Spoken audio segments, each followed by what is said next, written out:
This is Carol Sturton-Broad, and I'm coming from the Mosaic Society of Philadelphia, which represents mosaic artists in the greater Philadelphia region and actively promotes mosaic arts to a diverse community. And that's a fancy way of saying it's a great group of people, and I'm really proud to belong to it. So I've been a mosaic artist for a long time, and one of the ways I like to keep up with what's going on with mosaics is through Instagram, and I started following Helen Miles, and I am so excited that she's here as our guest. I just want to talk about her a little bit. Here's her official bio. Trained in Greece, Helen Miles has more than 20 years experience designing, making, and teaching mosaics.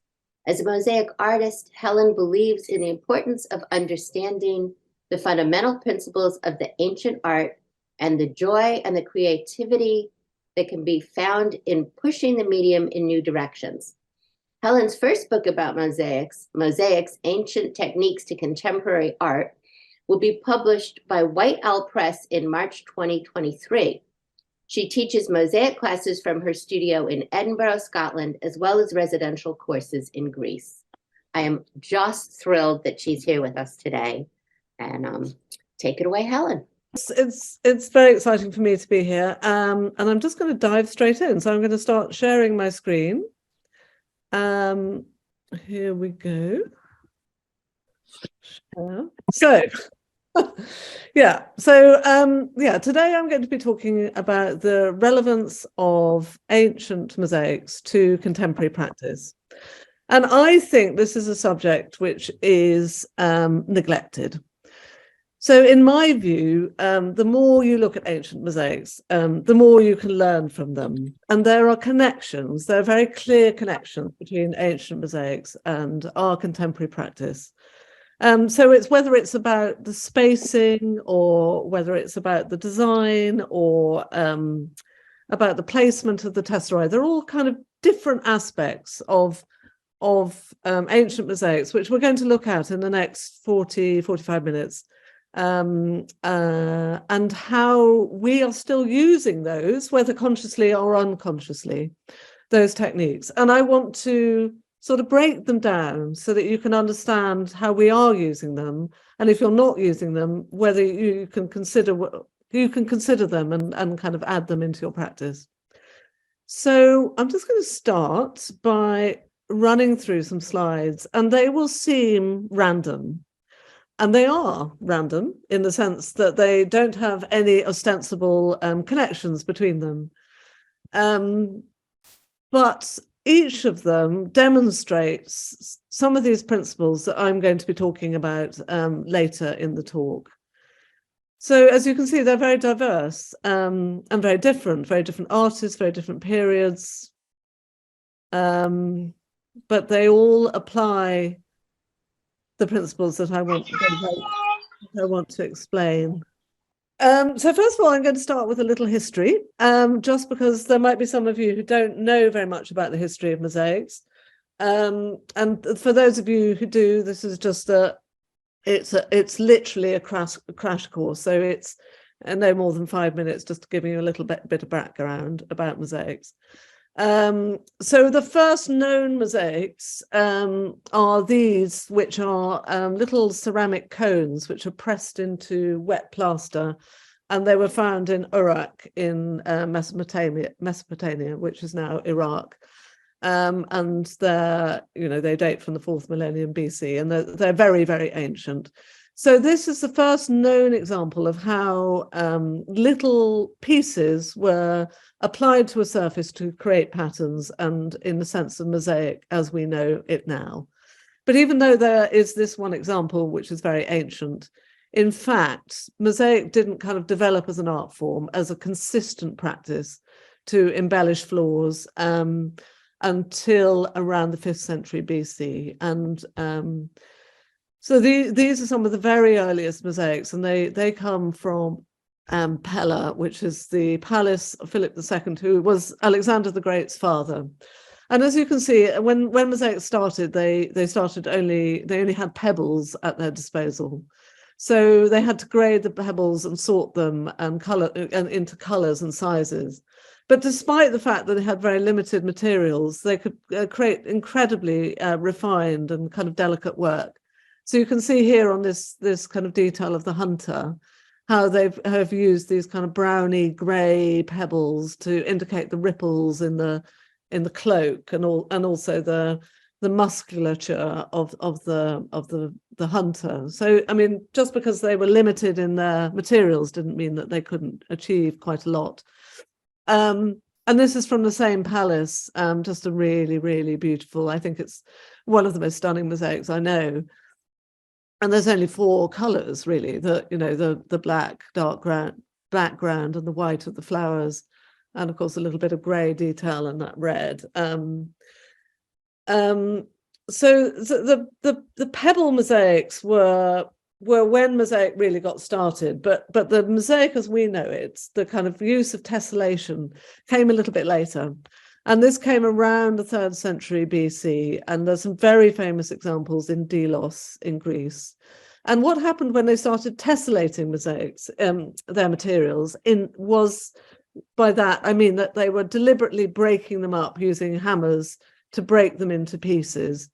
And they were able, because they were breaking up the marble, to use a much wider range of colours, and they also included other materials like terracotta and faience. And so these mosaics are incredibly detailed. I mean, it's very hard to get a sense of the scale, but they're teeny tiny, the tesserae. They're maybe 1 or 2 millimeters in diameter. And because the tesserae are so tiny, you can get an enormous amount of detail in them.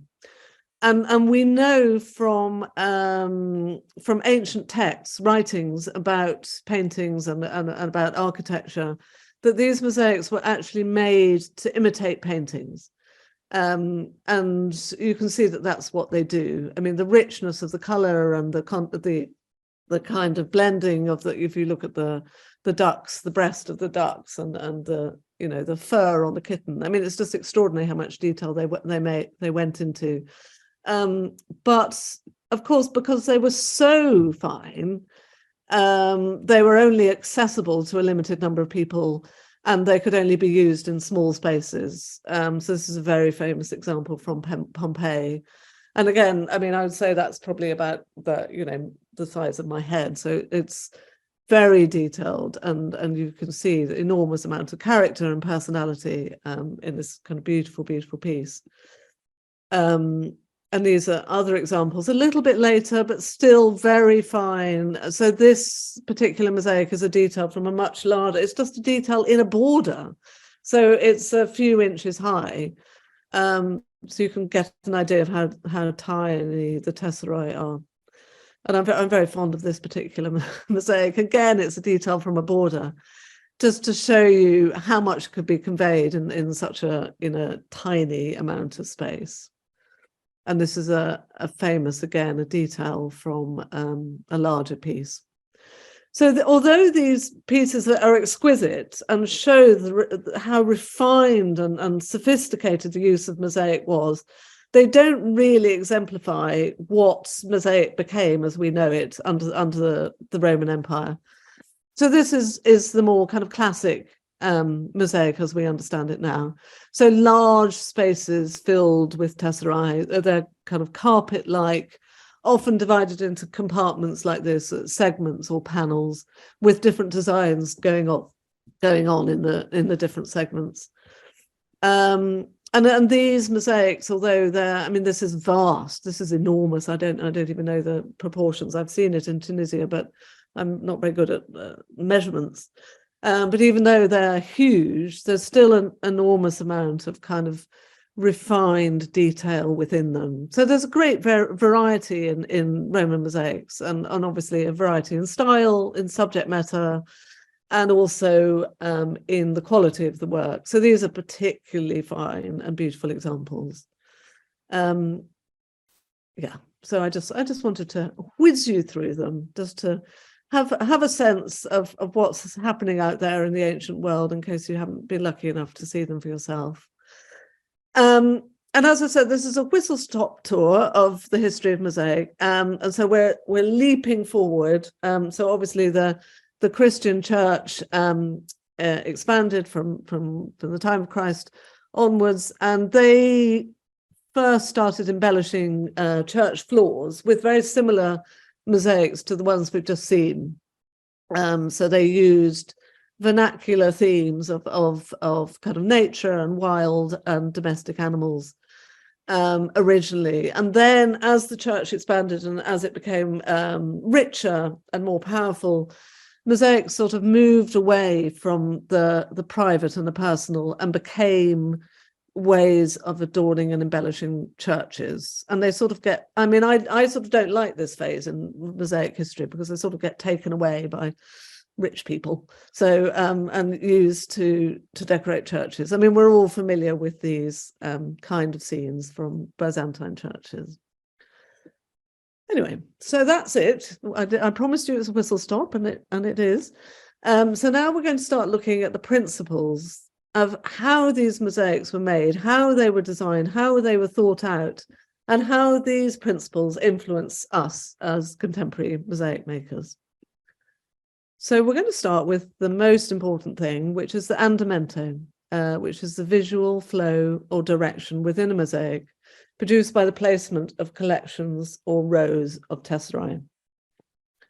So the simplest way to think of andamento is to think of it as the way brushstrokes work in a painting or pencil marks work in a drawing. So as you can see in this close-up of a cockerel, the andamento is defining the shape of the bird. So it's changing direction and changing movement, the curve, depending on what is needed within the bird to define the different elements of it. So, I mean, that is its simplest form is what andamento does. So just to quickly show you how it is. See how the lines underneath, you know, on the crest of the bird are sort of slightly twisted, curved, the way the feathers would be, and so on in different parts of the animal.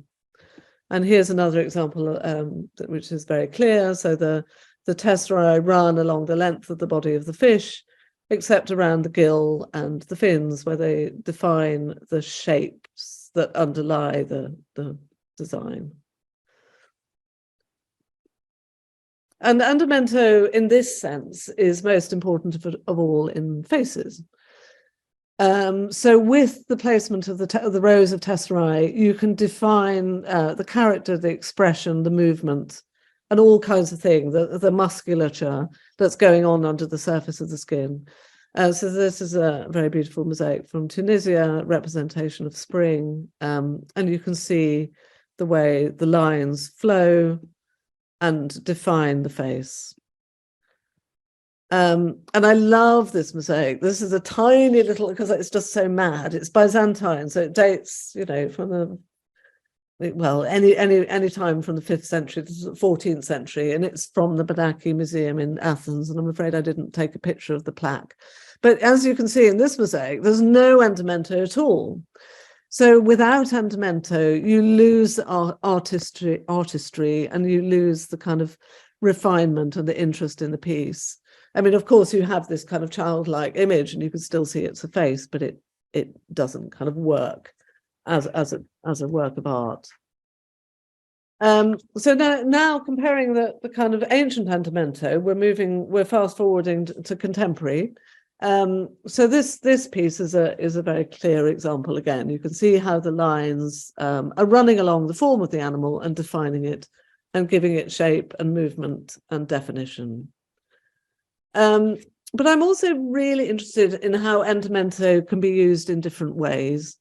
But it's the same concept, but it's just with a contemporary twist. So this is a mosaic I made to cover a blocked off fireplace, a really large fireplace in a Georgian house. And because the room was quite busy, there's lots of things going on in it. I wanted the design to be really, really pared back.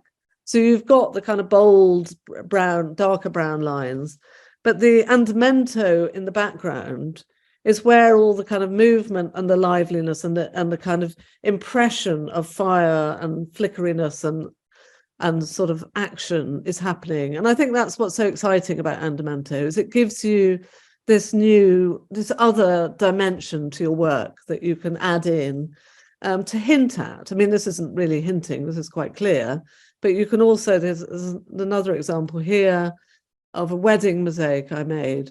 So again, the design is very, very simple. There's a tree, there's leaves, there's little kind of cherry-like dots. But I've used the andamento, if you look around the edge, the outside of the tree, to define the shape of the tree. So if I had mosaiced that in with a darker line, it would make the design feel too crowded. So I've allowed the andamento and the way the lines swirl around the leaves to create this sense of the tree without the tree actually being there. So that's the sort of thing that andamento allows you to do. And this is a beautiful piece by Julie Sperling, who I'm sure you're all aware of, and it's called Flip the System.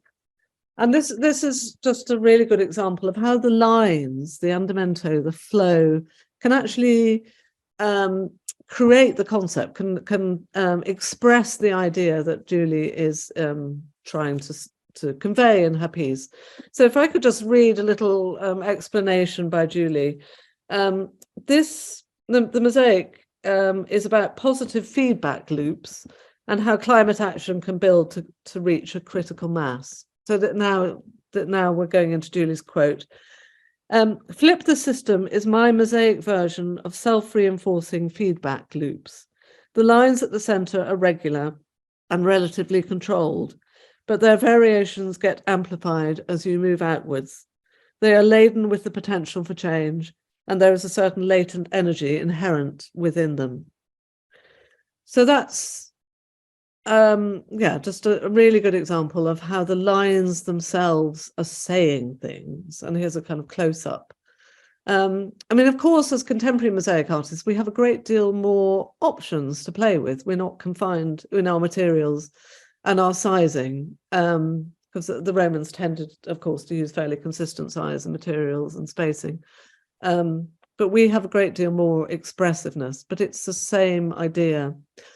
So this is another idea of how the andamento expresses what is being conveyed. So this is there are a couple of mosaics I wanted to show you by, we've fast forward, yeah.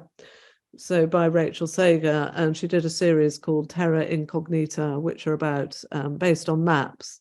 So the andamento, of course, is here. Expressing the kind of landform, showing where the landforms start and the kind of watery edge meets it. And the same in the, why does it keep doing that? Oh yeah, and the same here. So yeah, how you lay your lines, how you choose the directions, how they curve, how they twist, how they combine, is all really kind of crucial to how we work as mosaicists now. And it all started with the ancients. I think this is also a really interesting example of andamento.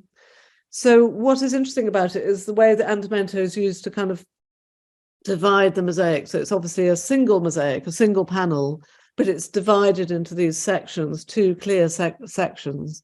So the andamento, if you look at the figures, is running up, running with the forms of the figures, going vertically. And then it's curving around with the orange band just under the saint's head. So that kind of clearly separates the andamento, as well as the colours, clearly separating that section from the section above. Oops, don't know why that happened. There we go. And this is my favourite of all. So here we have sparrows on an almost empty background. And yet, if you look closely at it, there are so many little lines, little chirpy, truncated, short, twisting, curved, straight, swirling. I mean, all the lines are going off in weird and wonderful directions with these tiny little bits. And to me, this is the andamento reflecting the theme, so that, you know, the chirping of the birds is picked up by the andamento here. And I think it's just a kind of brilliant example of how andamento works.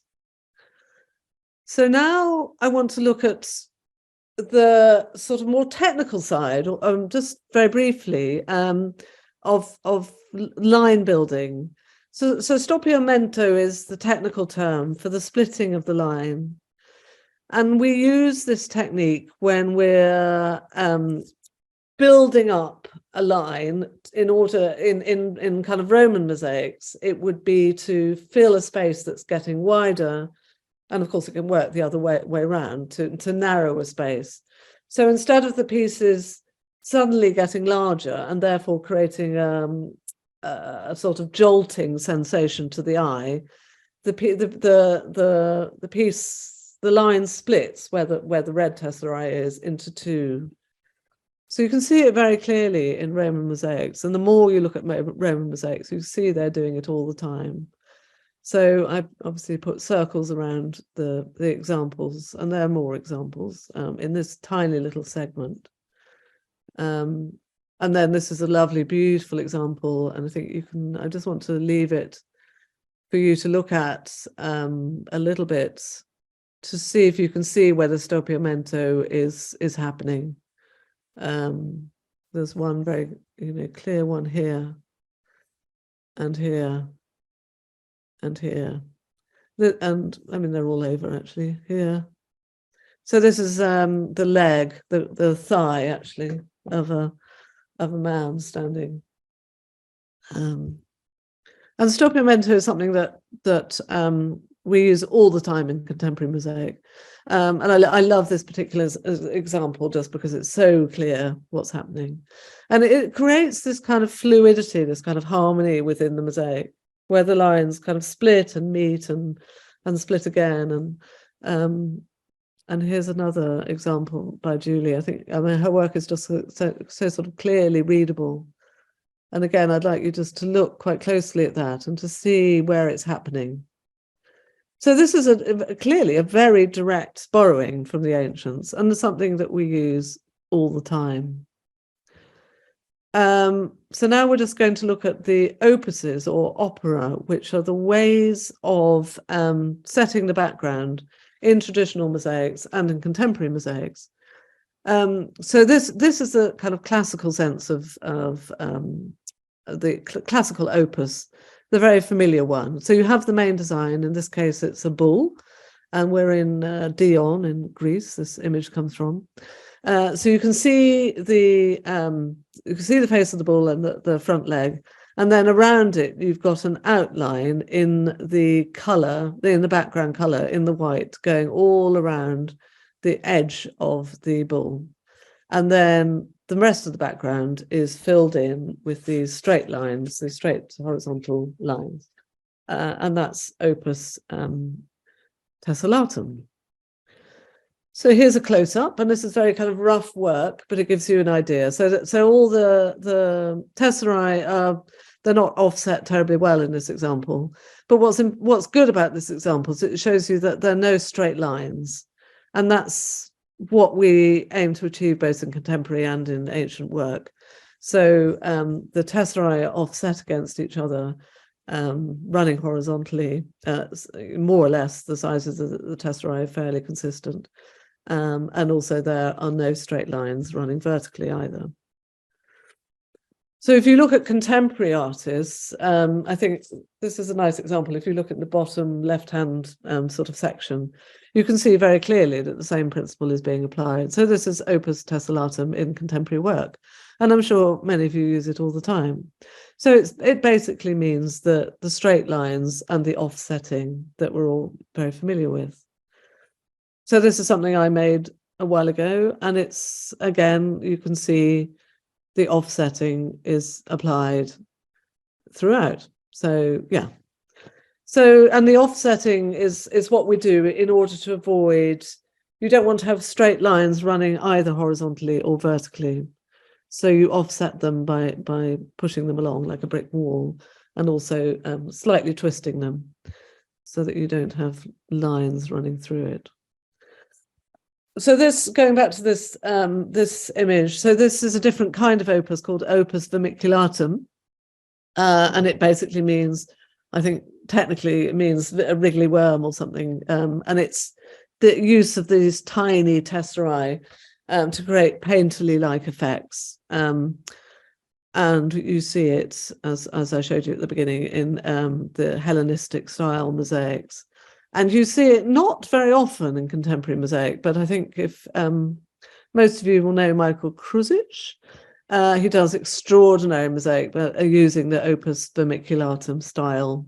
So very, very lifelike, very close to reality, very detailed. And here we have opus massivum, which is the radiating out, so it's like a pebble dropped in a pond.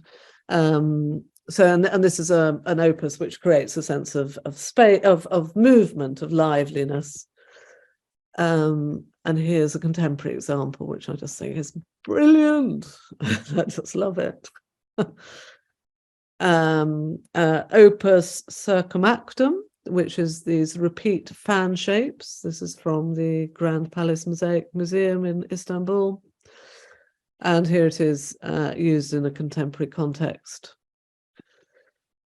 And another example. So these are direct borrowings of ancient styles of working. Opus Palladanium, which is really just what we call crazy paving, the setting of tesserae without any particular form. It's quite hard to find this in ancient mosaics, so I was quite proud of myself for finding an example. So as you've seen from the previous examples, there's a lot of consideration of the placement of tesserae normally, but this is just simply filling in the space. And you see it in contemporary, often in large-scale floors. And actually, I find it remarkably difficult to do well. I mean, this is done beautifully, this particular example. So the spacing is very consistent. But it's often used for large-scale work where the kind of quality of the work can't be controlled. So community work and things, so that the inconsistencies and the gaps and the differences actually are melded together by the kind of craziness of it. So your eye doesn't fall in any particular space. That's a very useful technique. And then contemporary artists have sort of developed opuses. Obviously, people are always kind of reimagining them and using them in different ways. And this is a lovely piece by Gary Drossel. And you can see that he's got the, instead of using regular squares, he does this lovely combination of rectangles and squares to fill large areas. And you see that quite often in his work. And then you have opus regulatum, which is basically a grid. And you don't see it very often because because of course the whole point of what we're doing is not to be machine-like, and grids can only really be made by machines and factories because they're so perfect. But anyway, it is an opus and it is used. So now I want to look at, I'm just a quick check at time. Yep. Now I want to look at particular things about ancient mosaics, particular aspects of how we create mosaics and how the ancients created mosaics and how we still use them. So I want you just to, look at this head. It's the head of a hunting dog, which is tied up, and there are some wild animals out of reach, and you can sort of feel that the hunt is still on. And what I'm interested in here is the placement. So if you just look at the dog's mouth, there's only 4 tesserae. There's only 4 tesserae indicating its teeth. And yet with the placement of those 4 pieces, you've got a sense. And also of the eye, there's 1, 2, 3, 4, 5, 6 maybe pieces around the eye. And yet those are judiciously placed to convey a huge amount about the tension and the attention in the animal. And this is another lovely example from the ancient world of a fisherman. And you can see that you've got the mouth is all very, very simple, and the eyes.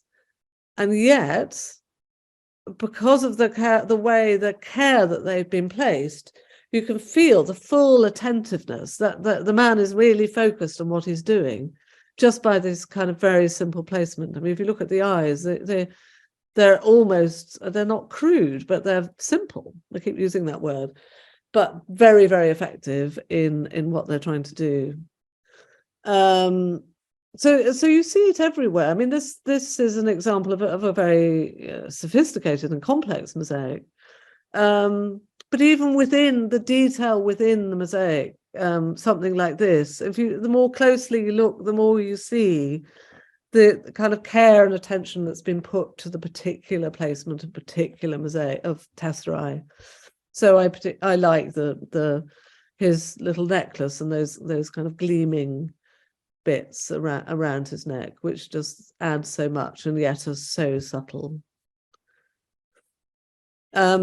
So when we're talking about placement, and what I'm trying to explain is that, very few tesserae can convey a lot. So this is a piece by Annabella Waywer, and you can see those 9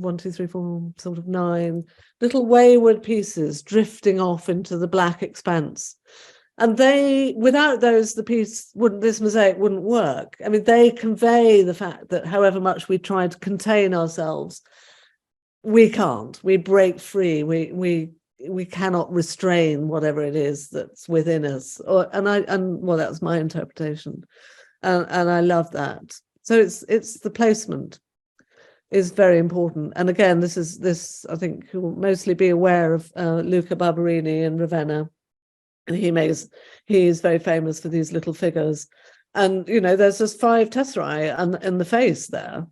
And yet we've got his expression, his personality, what's happening, all of it conveyed just by the placement of a few tesserae. Another really, really, really important concept with mosaic and with contemporary as well as ancient is the importance of contrast. So in the simplest possible terms, contrast is dark on white or white on dark. So with ancient mosaics, the contrast means that you can easily read the images. So of course you've got the dark tree and the kind of coloured deer against the white background, so it's very easy to see. And I return to this because I find it so amazing. As I said, it's a very, very small piece. And the contrast, those tiny flecks, those tiny little bits of white and the nose and the cheek and under the eye are enough to kind of bring it out, just enough so that it's just part of this vast border. And yet those careful placement of pieces which are just little highlights bring it forward and give it contrast and give it personality and allow us to be able to see it without it being dominating in the overall scheme. And of course, this is another famous example of contrast in ancient mosaics. Just beautiful the way they can give this sense of 3-dimensionality with the use of colour and line. And as contemporary mosaic artists, we have very, very many more ways that we can convey contrast and we can convey our ideas. So here, this is, I think, a lovely example, because you've got contrast in size, contrast in direction, contrast in movement, contrast in line, contrast in cut. There's so much. And of course, you've also got the light and dark going on as well. So it's a very effective piece which illustrates what I'm trying to say. And as contemporary artists, we have all kinds of different tools at our disposal. This is a beautiful piece by Joanna Castle, who's here in Edinburgh with me.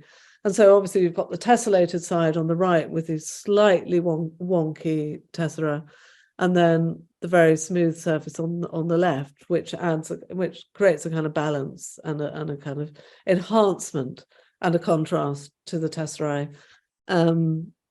And I think part of the reason why contrast is so important in mosaic is because we're dealing with so many little bits. We've got so much going on that we need to kind of cool it down. We need to kind of contain it. And this is an example of, again, just absolutely stunning use of contrast. Obviously, there's color, there's light and dark, there's shape. There's lots of things happening here, but it's kind of beautifully done. And so the image, despite what everything is going on, the gazillion tesserae and everything, is still very, very readable.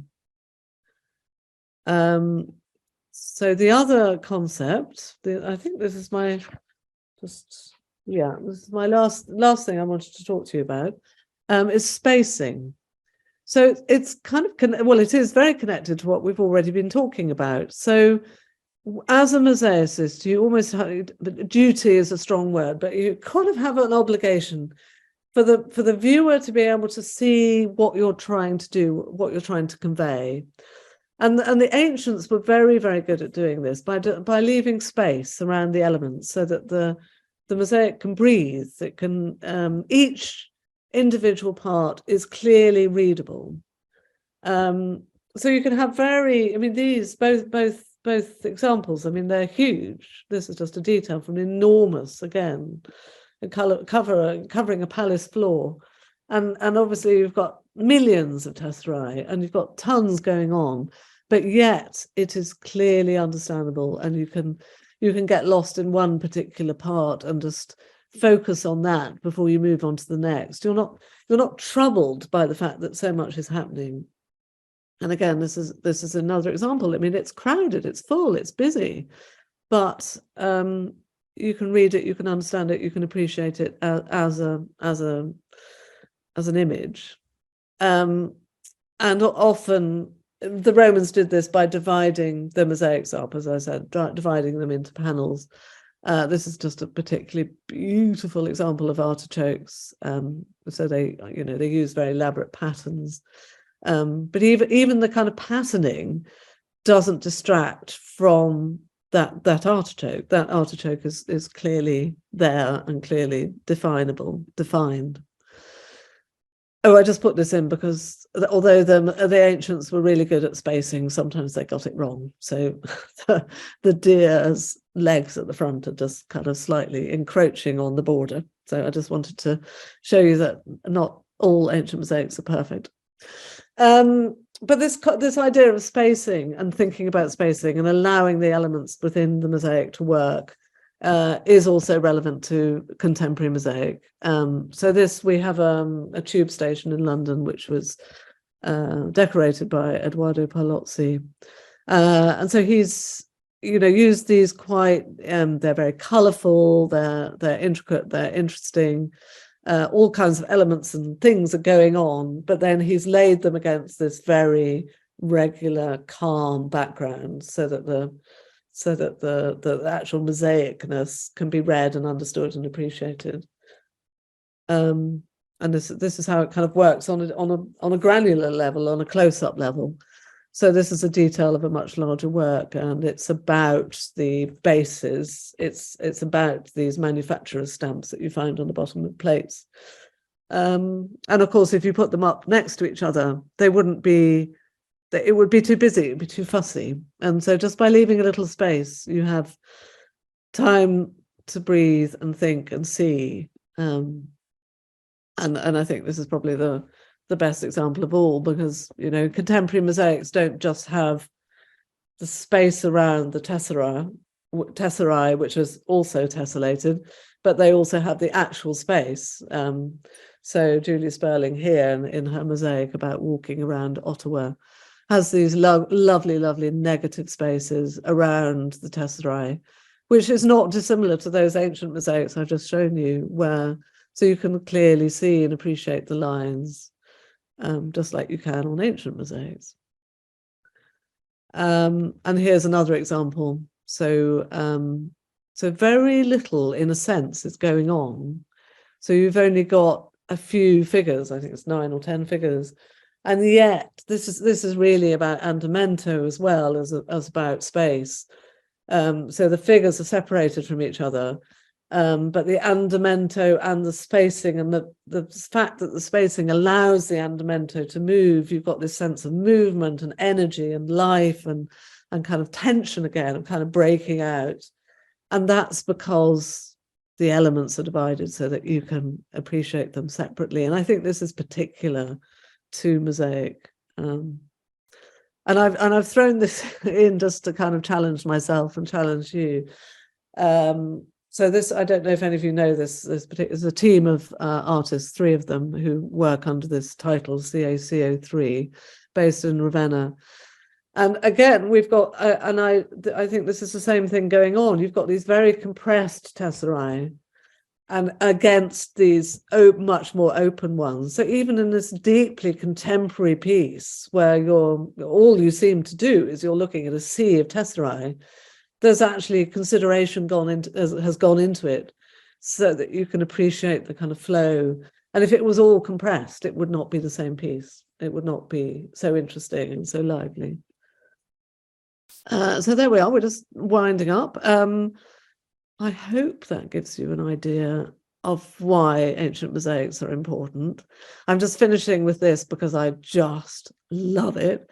I mean, I just love all of the images I've been showing you, but this is, you walk into a room at Al Jam Museum in Tunisia, and it fills this vast wall, and you just look at it as a design, and you can't really see what's happening. And then you get up close and you see these dolphins and swans, and you just think, wow. That's just incredible in terms of design. It's so contemporary, it's so fresh.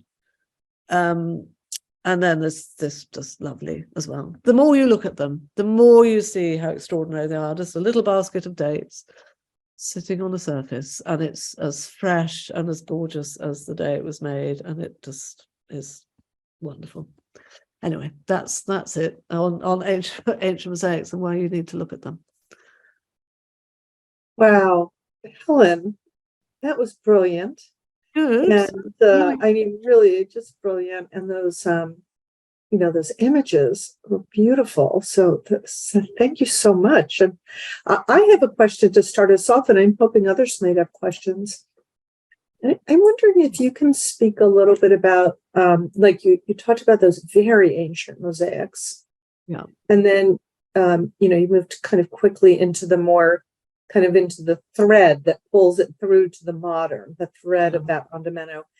Can you say a little bit about like what you think might have been the motivation to move from pebbles? Like what was driving people to want to make mosaic? Well, that's a really, really good question. I've often thought about that, actually. And I've thought about the people who must have, if you imagine that you were living with a dirt floor, and every time you came in, you'd get sand between your toes, and how someone would probably just be sitting there playing with pebbles and pushing them in, and then realizing, oh, that's a good way of keeping the, things cleaner and neater. But I think it's really interesting how, but it's also, obviously that was the palace. That was, Alexander the Great's father, where we get the first really good examples of pebble mosaics, and then it doesn't move sequentially. You get some mosaics which use pebbles and tessellation, and some mosaics which have a bit of tessellation, and other bits of the mosaic are just broken, so they haven't bothered to cut it deliberately. And I just think it must have been one of these things that just evolved, so that as one person did it in one house, and then people have visited and thought, oh, that's interesting, and then thought, oh, great, I might have a little go at that. And then they would develop it a bit more, and then it would snowball. I mean, I just find it really interesting. And another thing I find really interesting is that thousands of miles, I mean, vast distances apart, you see mosaics which are almost identical. And they think that people traveled around with pattern books. But they clearly, there's kind of word of mouth and this great appreciation of it, which is of course what we still have, which is nice. Yeah. Thank you.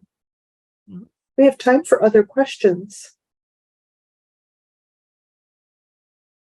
Aya's question: most of the mosaics made with stones or smalty don't use grout. How did grouting come into being? And with the use of ceramic tile, maybe is that when grouting became do you think? I mean, that's an interesting question. Because of course all the ancient mosaics are pressed into the mortar, so that therefore grouting isn't necessary. So I would imagine that grouting is a very, very kind of modern, very kind of.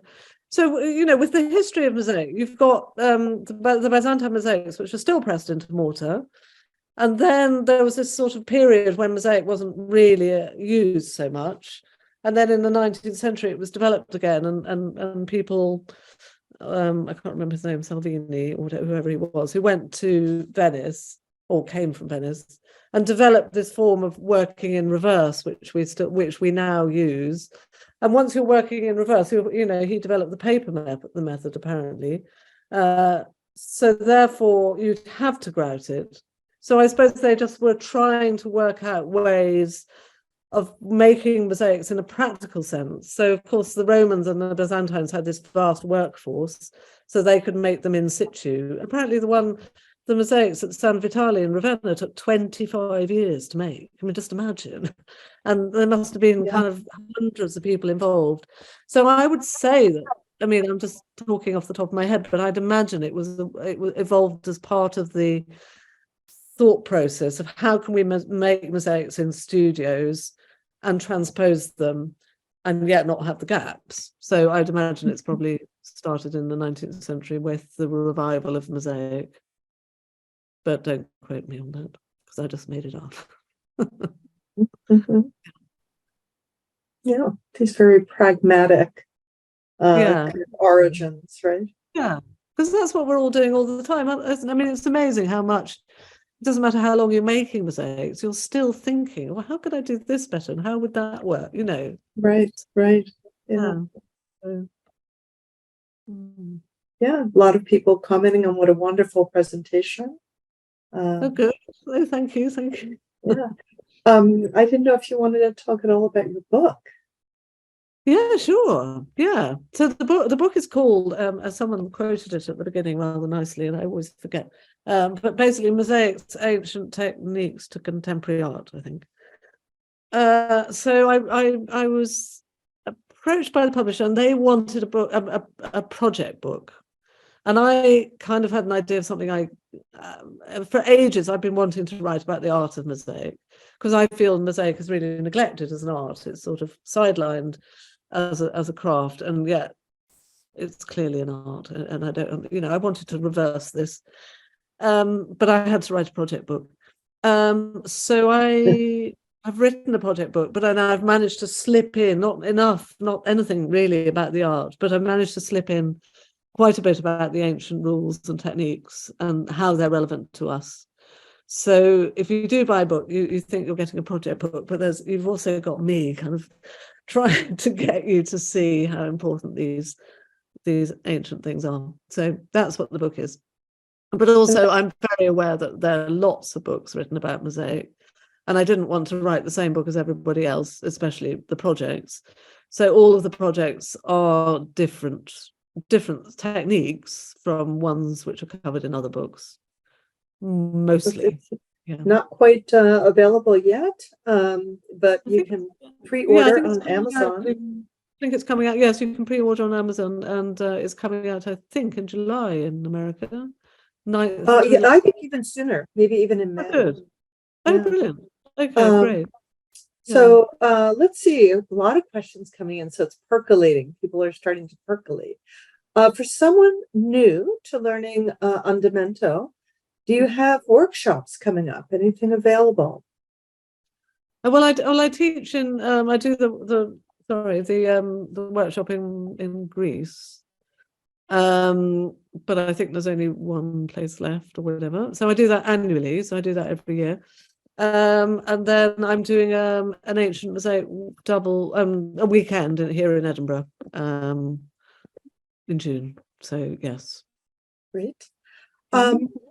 April asks, do you know where and when mosaics with ceramics? By ceramics, do you mean like pieces of pottery? Is that what you're thinking about there, April? With ceramics came about? Well, if that is the question, in fact, I meant to say that when I was talking, that those really fine vermiculata mosaics, they did use pottery. They used terracotta Oh. in them. So I think that it's very, very, very early that people realized that it would make a good substance. But what I found really interesting about another thing I found really interesting about ancient mosaics is where they've used glass. I mean, obviously glass is not pottery, but what I'm talking about is using other materials other than stone.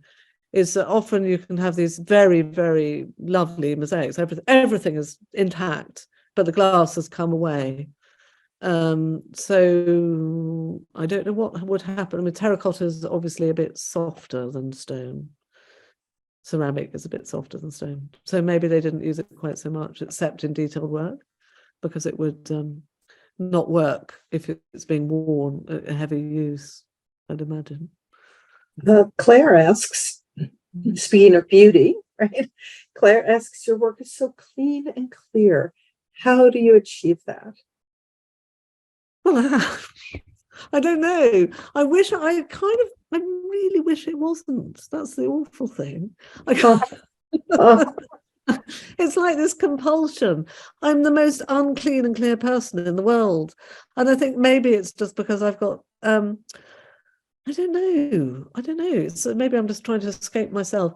But also I find, that whole thing when you get completely immersed, and I'm not a perfectionist in any aspect of anything I do, but I get so completely obsessed when it comes to mosaic, and I just want it to be exactly right, because then I feel this kind of fizz of excitement in my person. So I think that's what's happening. But I do quite often try and be a bit messier, because I love the rougher mosaics. I love naive mosaics. I just, oh gosh, yeah. I mean, I love all kinds, but I think that's probably my favorite. I mean, some of them more naive, which I haven't shown you today, but some of the more naive Roman mosaics are just I love them, and contemporary work as well. A lot of other comments. Carol Sturtenberg wondered if you could talk a little bit about your artistic support network, maybe about BAM, other Yes. mosaic artists in your midst. Yes, I think it's so important. It's just absolutely, because I think I certainly felt very alone and very weird when I started doing it 20 years ago, and there was no internet. And so I was living in Greece for a long time, and I moved back to Scotland 6 years ago. And so BAM is the British Association for Modern Mosaics. It covers the whole country, but we have local kind of chapters, and so I'm a member of BAM Scotland as well as BAM UK. And in fact, we're very, very lucky that BAM Scotland is probably the most vibrant of these kind of sections of BAM. So there's quite a few. I mean, lots, and obviously there's never lots of mosaicists, but there's quite a few serious professional mosaicists, and we do get together and kind of share what we're working on. And we did try and have regular meetings where one of us would decide that they were going to teach the others something.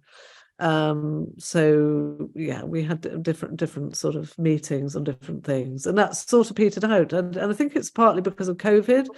I think everyone's just got super busy after COVID. So we were doing it regularly before COVID, and then because everyone was cooped up, and then suddenly the world opened up again. So there's just so much going on, it's really hard to meet up. But we do have the annual forum for BAM, which is usually held down in England, and that's great. But for me, I think it's just the social media connections. I just love seeing what other people are doing and learning from them, and people are so generous and sharing, and I mean, in terms of the local people, I think I do think it's particular to mosaic people that they're very, very happy to share. So if I had a question about anything at all, I would just write to my little BAM group in Scotland, and I'd be bombarded with really helpful information. And I think that's something unique to us, because we're all aware that there are not many people out there that do it, and it's important to share and encourage and support. So yeah, And love it. along those lines, someone asked, "Do you still have a blog?" And I'll say that I'm not a big social media person, but I've really enjoyed your presence on Instagram. So I don't know if you still have a blog, but you're very generous in your Instagram presence. So Yeah, do you have a no, blog? I did have a blog. I wrote my blog for years when I was in Greece. So still a lot of information in there, and I keep meaning to revive it. But again, it's a big time commitment. And now that I'm back home, I have my elderly mother and, various kind of other things that I must attend to. So sadly, the blog has been slightly left to one side. But yeah, no, I'd love to keep that up because I keep having ideas which I can't possibly get put into my little Instagram. Yeah, blogs are great. Any kind of sharing is great, and I love being here. I love the fact that we can kind of Yeah. be connected like this. It's just Yeah. it's fabulous. Yeah. So thank COVID for that. I don't think any of us would have thought of it without COVID. So let's see. Someone's asking, Carol Shulkin, her mind is thinking the way mine is, I see.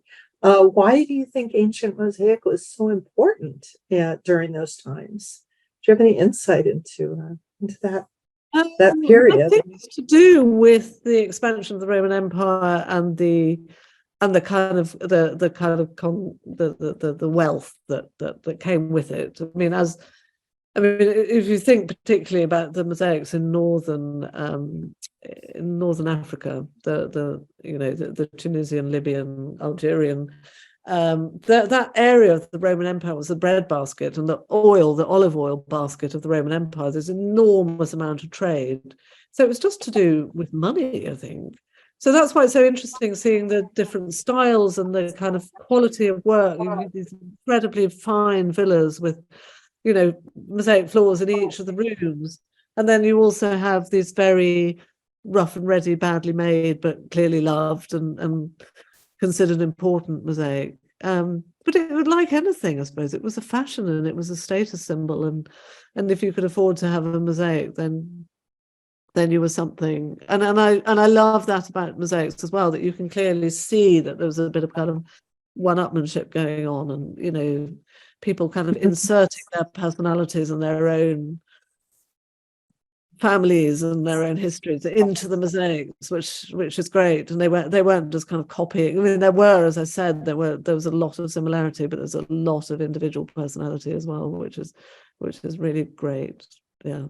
And I suppose it's the way mosaics have always been. However much we try and escape the fact, it is still true that only rich people or moderately well off and rich people can afford them. Yeah. I mean, I started off thinking I'm going to make mosaics that anyone can buy, and then I've given up because of course you can't. So labor intensive, such a yeah. Exactly. Yeah. What we have just a couple more questions, a little bit of chatter about your book, which does seem to be on its way in the next couple weeks to the States, just so you know. Okay, so that must have been brought forward a bit because the last time it was so that's exciting. So what kind of tessera do you use the most in your classes, and do you ever kind of break away from the andamento style? I would second half of the question I would say no, I don't break away. It's too sort of deeply ingrained in me, and I sort of feel I can't. But maybe if I went, I think there's always ways to challenge yourself, and I would maybe I should do more of trying to break away from it. In classes in Greece, we only use marble, and that's the kind of whole point of it, is because I have access to marble suppliers there. So that's all in marble, but I get my supplier to cut the marble really thin, so we just cut it with nippers. We don't do hammer and hardy, partly because I can't ship out 10 hammer and hardy's to Greece, and partly because I don't want to spend so much time doing the cutting, whereas I want to get on with making.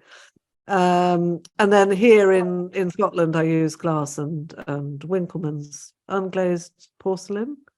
I don't. Oh, you have chinker, don't you? We don't. You don't use it quite so much, but yeah. So what would you say that is the majority material that you're using there? Are you mostly a found material or rocks, or or is there no consistency within your group? What do you guys think? And there's a lot of smalty, a lot of mixed media. Oh, that's multi. Oh gosh, because you have much better multi suppliers than we do. Yeah, we Yeah, have quite a good mix. Uh, yeah. yeah, but I think it's a large mixed media group. What do you guys think? Anybody want to unmute or chat in? And then Claire, my guess is that if we hung around with you for another hour, takes a little bit for people to percolate, right? The information. So Claire, oh, stained glass, Carol, sure, we're all over the place. We're all over the place. Okay, Yeah, we're good. all over the place. So Claire Yeah. asks, did the Romans use the terminology of the opuses, or were those terms developed later to describe what the Oh, Romans? Such a I good don't know. question. Love No this. idea. Very good question. I mean, the fact that the opus is a Roman word and the the words themselves are Roman sort of suggests to me that they might have thought of it, because they did write about mosaics. They weren't was it Pliny the Elder or whoever he was? Yeah. No, I'm going to find that out, actually. I don't know, but I suspect they might have done. Yeah. Yeah.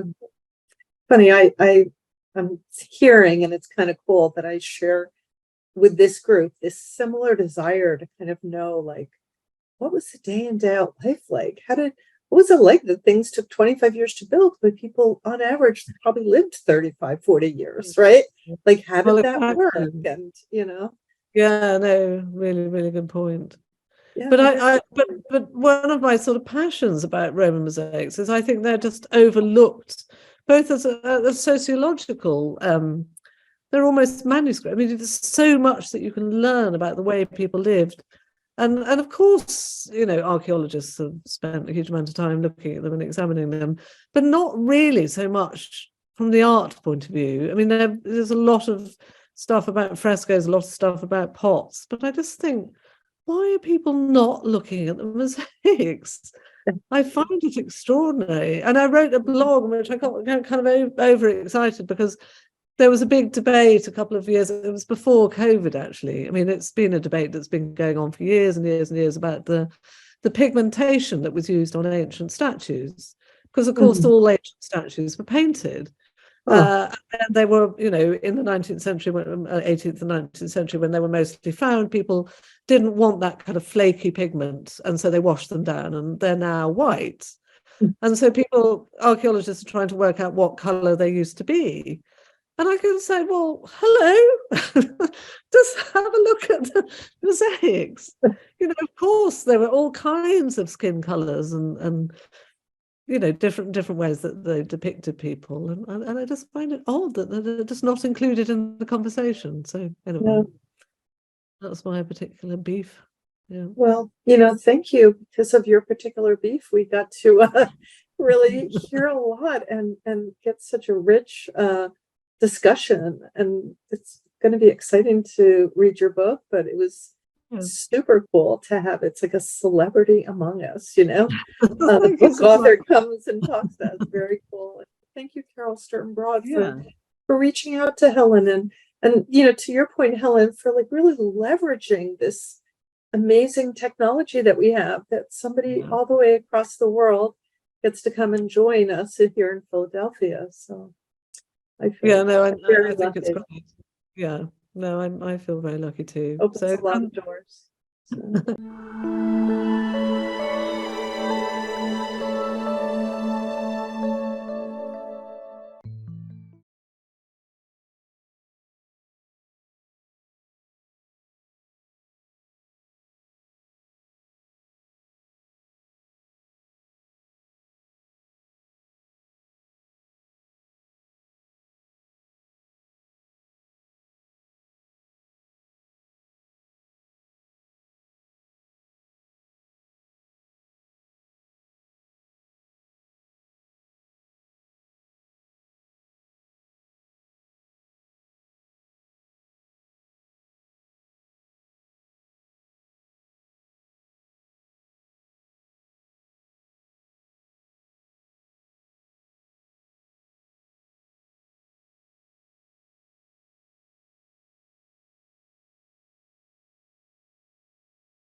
Honored and have Yeah. a